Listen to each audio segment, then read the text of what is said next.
Il est affiché dans la plupart des dojos en France, parfois encadré, souvent imprimé dans les passeports de grade.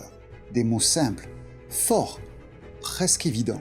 Et si tu demandes à la plupart des pratiquants d'où cela vient, la réponse est souvent la même. C'est ancien, c'est transmis depuis des générations. Oui, il existe les préceptes de Funakoshi ou la fameuse lettre d'Itotsu. Mais notre code moral ne vient pas de là. À ma connaissance, il n'existe pas de texte unique d'un code moral ancien, canonique, transmis sans modification depuis le Japon jusqu'au cadre fédéral français d'aujourd'hui. Pour comprendre la forme de ce code moral, il faut revenir au contexte.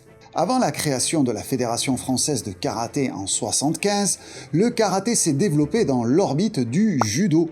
Et le judo français avait déjà construit une manière très précise de mettre en forme ses valeurs. Les travaux de l'historien Michel Brousse sur ce sujet sont éclairants. Cette formalisation dans le judo lui-même est une élaboration moderne, construite en France, avec une lecture occidentale du Bushido.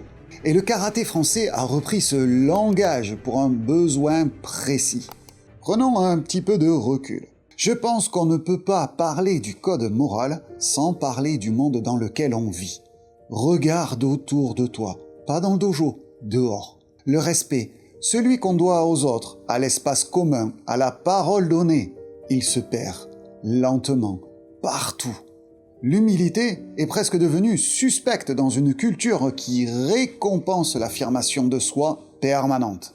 Le contrôle de soi se vend désormais comme un hack de productivité et pas comme une vertu. La sincérité recule face à l'image, au paraître, à la performance sociale. Ce n'est pas une vision catastrophique, c'est une observation que font des philosophes, des sociologues, des enseignants, des parents, que beaucoup d'entre vous ressentent sans forcément mettre des mots dessus.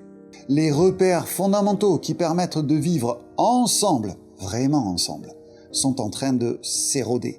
C'est exactement là que le dojo reprend tout son sens. Pas comme un lieu où on n'apprend qu'à frapper et à tomber puis se relever, mais comme un espace où des valeurs s'incarnent dans des actes concrets. Quand tu salues vraiment, tu pratiques le respect. Quand tu aides vraiment un élève moins avancé, tu pratiques l'humilité. Quand tu perds un randori et que tu reviens quand même, tu pratiques la persévérance. Et ce code moral fédéral, même s'il a été construit récemment, il pose des mots simples sur des exigences profondes qui sont tout sauf dépassées. Au contraire, car dans ce monde où ces repères s'effacent dehors, le dojo devient un des rares endroits où on les pratique encore systématiquement. C'est une responsabilité énorme pour ceux qui enseignent.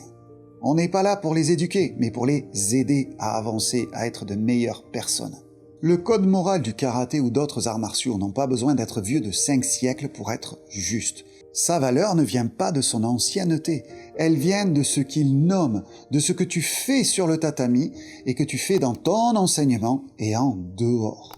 Parce qu'un pratiquant qui incarne le respect, l'humilité, le contrôle de soi, ne le fait pas pour honorer un texte fédéral ou un code moral ancien.